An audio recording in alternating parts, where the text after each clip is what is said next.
नमस्कार विद्यार्थियों, स्वागत है फिर से एक बार आप सभी का। हम यहाँ पर हिंदी के 90वें पेपर में गंगा मैया उपन्यास का अध्ययन कर रहे हैं। यहाँ पर हमने पिछले लेक्चर में देखा कि गोपीचंद मटरूचंद ये दोनों जेल के अंदर मिलते हैं और दोनों पक्के वाले दोस्त बन जाते हैं। फिर उन दोनों के बीच बात होती है कि हम यहाँ से बाहर जाने के बाद भी ऐसे ही अच्छे दोस्त बने रहेंगे। फिर कहानी आगे बढ़ती है। तो कई सारे दिन बीत गए, लेकिन गोपीचंद और मटरू को मिलने के लिए कोई नहीं आया था। तो दोनों इस बात से चिंतित थे। दूर देहात से कामकाजी किसानों का बनारस आना जाना कोई मामूली बात न थी। क्यों? क्योंकि वो गरीब थे और बनारस दूर भी था और खेती वगैरह का काम भी उनको रहता था। तो एक दिन भी वो छुट्टी नहीं ले सकते थे, काम बंद नहीं कर सकते थे। यदि काम बंद कर दे तो खाए क्या? चलो खाने को तो मिल जाएगा, लेकिन फिर भी कुछ बचा कर भी रखना पड़ेगा पूरा साल काटने के लिए, बटोरने के लिए, और खेती के लिए जो दूसरे काम है वो सब।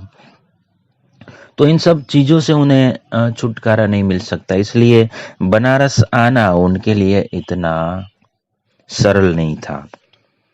पहले तो गोपी के ससुर पहले 2-3 महीने पर एक बार आ जाते थे, लेकिन जब से एक बेटी विधवा हो गई और दूसरी चल बसी थी तो उनकी दिलचस्पी बिल्कुल खत्म हो गई थी। खामख्वाह की दिलचस्पी से उन्हें क्या फायदा था? वो उनके कायल भी न थे, न उसे ये दिलचस्पी पालने की कोई हैसियत भी उनमें थी। वो इतने पैसे वाले भी नहीं थे। तो दूसरा आता कौन? क्योंकि गोपी के जो पिता थे उनको तो जोड़ों का दर्द था, गठियों ने पकड़ रखा था। मटरू के ससुर भी तो बिल्कुल मामूली आदमी थे। जिंदगी में कभी बाहर जाने का उन्हें अवसर ही नहीं मिला था। हाँ, साले से कुछ उम्मीद जरूर की जा सकती थी, लेकिन वह भी जाने किस उलझन में फंसा है जो एक बार भी खबर लेने नहीं आया। तो अभी अगले महीने में चंद्र ग्रहण पड़ने वाला था। तो मटरू और गोपी को पूरा विश्वास था कि इस अवसर पर जरूर कोई न कोई उन्हें मिलने के लिए आएगा, क्योंकि जब ग्रहण होता है तब काशी में स्नान करने का बड़ा ही महत्व है। तो इससे एक पंथ और दो काज हो जाएंगे। एक तो काशी में गंगा स्नान भी हो जाएगा और दूसरा अपने स्वजन से मिलना भी। तो ग्रहण के एक दिन पहले जो अगला दिन था वो इतवार था, यानी रविवार था। तो सुबह से ही मिलाई की धूम मची थी। जिन कैदियों को मिलाई होने वाली थी उनके नाम वार्डर जो था वो पुकार रहा था और फाटक के पास वो सब आकर बैठ रहे थे। तो जिसका नाम पुकारा जाता उसका चेहरा खिल जाता और जिसका नाम न पुकारा जाता वह उदास हो जाता। सहन से एक खुशी का शोर सा उठ रहा था। मटरू और गोपी आंखों में उदास हसरत लिए वहां पर बैरक के बाहर बैठे थे। उन्हें पूरी उम्मीद थी कि आज कोई न कोई उनको मिलने जरूर आएगा। लेकिन जब सारी पुकारें खत्म हो गई और उनका नाम न आया तो उनकी आंखों में हसरत मुंह रुदन करके मिट गई और वो कहने लगा कि देखो ना। थोड़ी देर बाद गोपी जैसे रोया हुआ सा ऐसा बोला कि देखो ना, आज भी कोई नहीं आया। मटरू ने कहा कि हाँ। वो उसास लेता हुआ बोला कि गंगा मैया की मर्जी, इसमें हम क्या कर सकते हैं। तभी उनके वोडर ने भागते हुए आकर कहा कि चलो चलो गंगा पहलवान यानी मटरू, तुम्हारी मिलाई आई है, जल्दी करो। 15 मिनट ऐसे ही बीत गए। मटरू ने सुना तो उसका चेहरा खिल उठा। तभी गोपी ने वोडर से पूछा कि मेरी मिलाई नहीं आई है वोडर साहब? नहीं भाई नहीं, आता तो बताता नहीं। वॉर्डर ने कहा कि गंगा पहलवान की आई है। हम तो समझते थे कि इनके गंगा मैया के सिवा और कोई है ही नहीं, मगर आज मालूम हुआ कि उनका भी कोई अपना है जो आज मिलने आया है। मटरू ने कहा कि मेरे साथ गोपी भी चलेगा, यह भी तो मेरा रिश्तेदार है। तो जेलर साहब के हुक्म के बिना यह कैसे हो सकता है, ऐसा वार्डर ने कहा। तो चलो, देर करके वक्त खराब ना करो, वार्डर ने अपनी मजबूरी जाहिर की। अरे वार्डर साहब, इतने दिनों बाद तो कोई मिलने आया है, कौन कोई महीने महीने आने वाला है हमारा, मेहरबानी कर दो, हमारे लिए तो तुम ही जेलर हो। मटरू ने इस प्रकार वार्डर से विनती की, लेकिन वार्डर ने कहा कि मुश्किल है पहलवान, वरना तुम्हारी बात खाली न जाने देता। चलो जल्दी करो, मिलने वाले इंतजार कर रहे हैं। वार्डर ने बड़ी ही जल्दी मचाई, उन लोगों को जल्दी से वहां यानी मटरू को जल्दी से आने के लिए उसने कहा।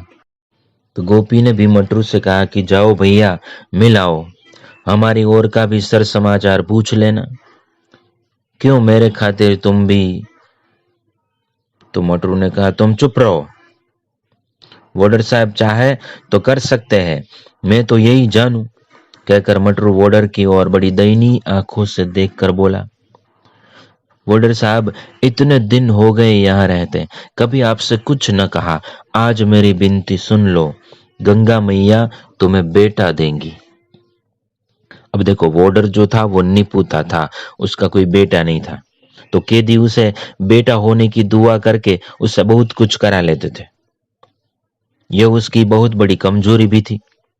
वह हमेशा यही सोचता कि जाने किसकी जीभ से भगवान बोल पड़े। तो वह धर्म संकट में पड़कर बोल पड़ा कि अच्छा देखता हूं, तुम तो चलो या मेरी शामत बुलाओगे। तो मटरू ने कहा नहीं वार्डर साहब, बात पक्की कही है, वरना मैं भी ना आऊंगा। अब तक कोई मिलने नहीं आया तो क्या मैं मर गया। अच्छा भाई अच्छा, तुम चलो, मैं अभी मौका देखकर इसे भी पहुंचा देता हूं, तुम लोग तो एक दिन मेरी नौकरी लेकर ही दम लोगे, कहकर वो आगे बढ़ा। मटरू ससुर का पैर छू चुका तो साला उसका पैर छू के उससे लिपट गया। बैठकर अभी सर समाचार शुरू ही किया था कि जाने किधर से गोपी भी धीरे से आकर उसके पास में आकर बैठ गया। तो मटरू ने कहा कि यह हरदिया का गोपी है, हरदिया का गोपी है, वही गोपी मानिक सुना है ना नाम। तो उसके साले और ससुर ने कहा कि हाँ हाँ सुना तो है। तो यह भी यहाँ मेरे साथ ही है, इनके घर का कोई समाचार। मटरू ने पहले दोस्त की ही बात पूछी, अपनी बात पहले नहीं पूछी। तो उसके साले ने कहा कि सब ठीक ही होगा, कोई खास बात होती तो सुनने में आती ना। बूढ़े ने कहा अच्छा है, अपने जवार के तुम दो आदमी साथ हो, परदेश में अपने जर जवार के एक आदमी से बढ़कर कुछ नहीं होता, तो तुम दोनों एक ही इलाके के दो लोग यहाँ पर साथ में हो तो अच्छी कटती होगी दोनों की। फिर मटरू ने कहा कि अच्छा पूजन, अपना जो उसका साला जो था उसका नाम पूजन था, उससे कहा कि तुम दियर का हालचाल बता, गंगा मैया की धारा वही बह रही है या कुछ इधर उधर उल्टी है, हटी है। तो उसके साले ने कहा कि इस साल तो पाउन धारा बहुत दूर हट कर बह रही है, जहां हमारी झोपड़ी थी ना, उससे आध कोस और आगे इतनी बढ़िया चिकनी मिट्टी अब की निकली है कि तुम देखते तो निहाल हो जाते। इस साल फसल बोई जाती तो कट्टा पीछे 5 मन रब्बी होती, मैं तो हाथ मल कर रह गया। जमींदारों ने पश्चिम की ओर कुछ जोता बोया है, उनकी फसल देखकर छाती पर सांप लौट जाता है। तो मटरू ने पूछा किसानों ने भी नहीं पाउन, जमींदारों ने चढ़ाने की तो बहुत कोशिश की, लेकिन तुम्हारे डर से कोई तैयार नहीं हुआ। जमींदारों की भी फसल को भला मैं बचने दूंगा, देखो तो क्या होता है, सब तिरवाई के किसान खार खाए हुए हैं, तुम्हारे जेल होने का सबको सदमा है। पुलिस वालों ने भी मामूली तंग नहीं किया है। जरा तुम छूट तो आओ, फिर देखेंगे कि कैसे किसी जमींदार के बाप की हिम्मत वहां पर पैर रखने की होती है। सब तैयारी हो रही है पाउन। मटरू ने कहा कि शाबाश। पूजन की पीठ ठोक कर कहा, तू तो बड़ा शातिर निकला रे। मैं तो समझता था कि तू तो बड़ा ही फट्टू है, डरपोक है। तो गंगा मैया का पानी पीकर और मिट्टी देह में लगाकर भी क्या कोई डरपोक रह सकता है पाउन? तुम आना तो देखना, एक दाना भी जमींदारों के घर गया तो गंगा मैया की धार में डूबकर जान दे दूंगा। हाँ, अच्छा अच्छा। और सब समाचार का बाबूजी को इस सर्दी पाले में काहे को ले आया? मटरू ने संतुष्ट होकर कहा। तो उसके साले ने कहा कि माई नहीं मानी। ग्रहण का स्नान, ग्रहण यानी ग्रहण, चंद्र ग्रहण, ग्रहण का स्नान इसी हिले हो जाएगा। विश्वनाथ जी का दर्शन कर लेंगे, जिंदगी में एक तीर्थ तो हो जाएगा। अब तुम अपनी कहो, देह तो हरक गई है, एकदम सूख सी गई है, ऐसा उसके साले ने मटरू से बोला। मोटर ने कहा कोई बात नहीं, गंगा मैया की कृपा से सब अच्छा ही है, सब अच्छी कट रही है। तुम सब ख्याल रखना, जमींदारों के पंजे में किसान न फंसे।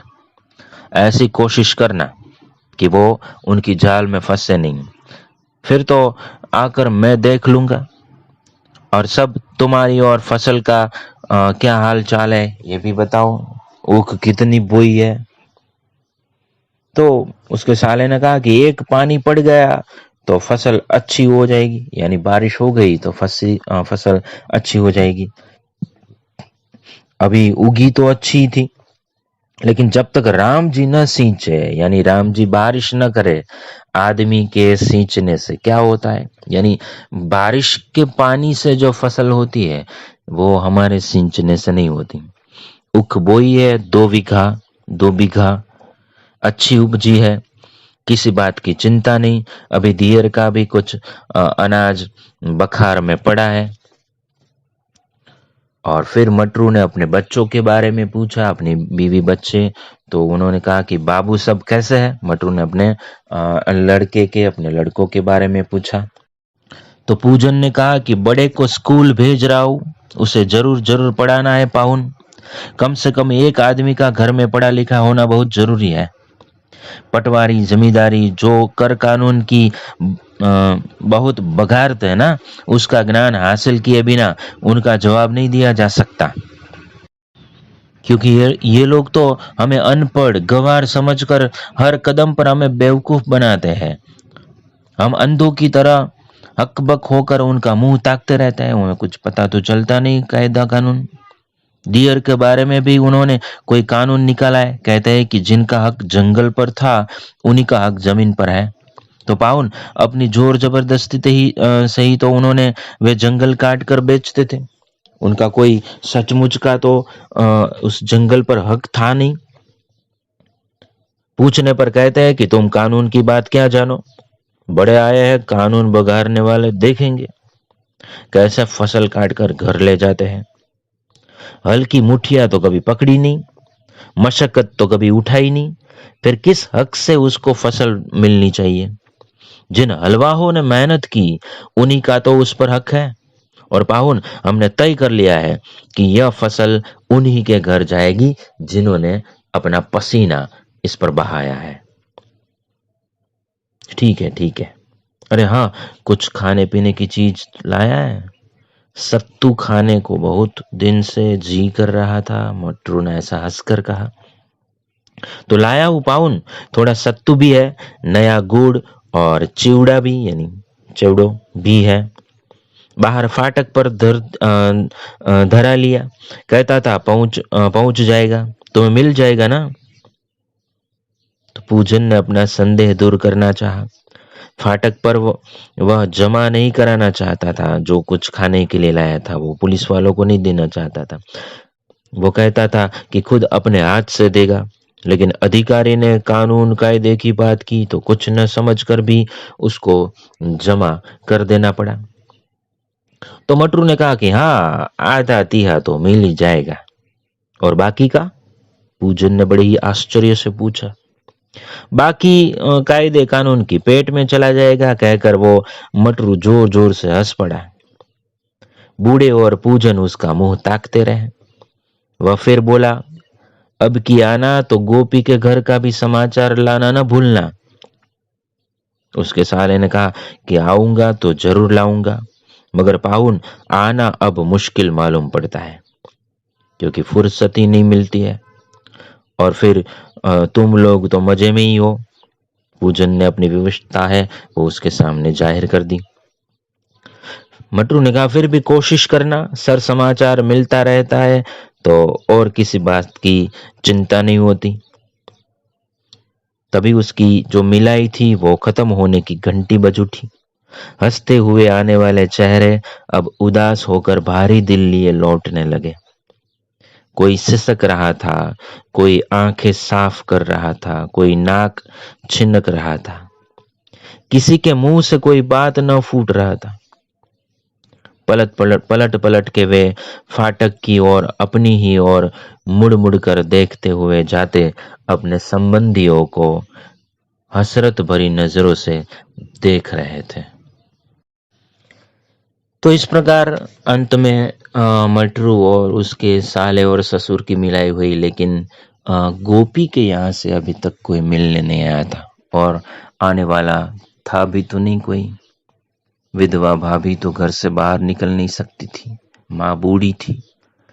एक जो भाई था वो भगवान के घर जा चुका था। पिता गठिया के मारे, जोड़ों के दर्द के मारे खड़ा नहीं हो सकता था। पत्नी मर जाने के बाद उसके साले और ससुर के साथ भी कोई संबंध नहीं रहे थे, क्योंकि जिसके कारण संबंध था वो तो अब रही नहीं थी। तो आगे संबंध बढ़ाने के लिए कोई राजी भी नहीं था, तो कोई क्यों आता। इसलिए गोपी चंद से मिलने के लिए कोई नहीं आया। लेकिन यहाँ पर उसका दोस्त, उसका यार, जो उसके लिए अब सब कुछ बन चुका था, वो मटरू पहलवान था, और उससे मिलने जो लोग आए थे उसे वो मिलाने के लिए ले जाता है, ताकि गोपी चंद है वो ज्यादा दुखी ना हो। तो इस प्रकार यहाँ पर ये 7 विभाग है इस कहानी, इस उपन्यास के, वो पूरे होते हैं। अभी हम जो 8वां भाग है इसका उसे पढ़ेंगे, उसके बारे में अध्ययन करेंगे, जो गोपी चंद के जेल में 2 बरस बीतने के बाद का समय है। तो 2 बरस बीत गए हैं, अब गोपी चंद के यहाँ पर मेहमानों का आना जाना शुरू हो गया। वैसे तो गोपी अब भी जेल में ही है। उसके छूटने में करीब 2 साल की देरी है। तो यह जानकर भी वह मेहमान न मानते, वे सत्याग्रहियों की तरह धरना डाल देते। उसका जो बाप था वो तो अपाहिज हो चुका था, गठियों के मारे, जोड़ों के दर्द के मारे। तो उसके पास आते, यानी गोपी चंद के पास आते और उसके सामने हाथ जोड़ते और विनती करते कि वो तिलक ले ले। गोपी के छुटकर आने पर वो उनकी शादी कर देंगे। तो तिलक यानी यहाँ पर गोपी चंद के दूसरे विवाह के बारे में बात हो रही है,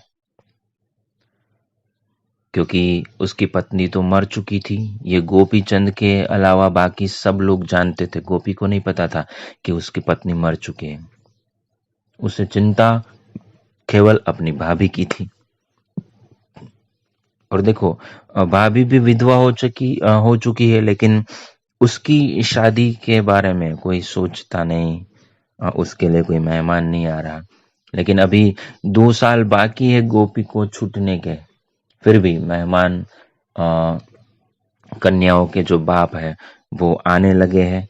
वो कहने लगते हैं कि हम तिलक आप ले लें, यानी शादी है जो तय कर दी जाए। जब 2 साल के बाद गोपी चंद जेल से छूट कर आएगा तब उनकी शादी हो जाएगी, करवा देंगे।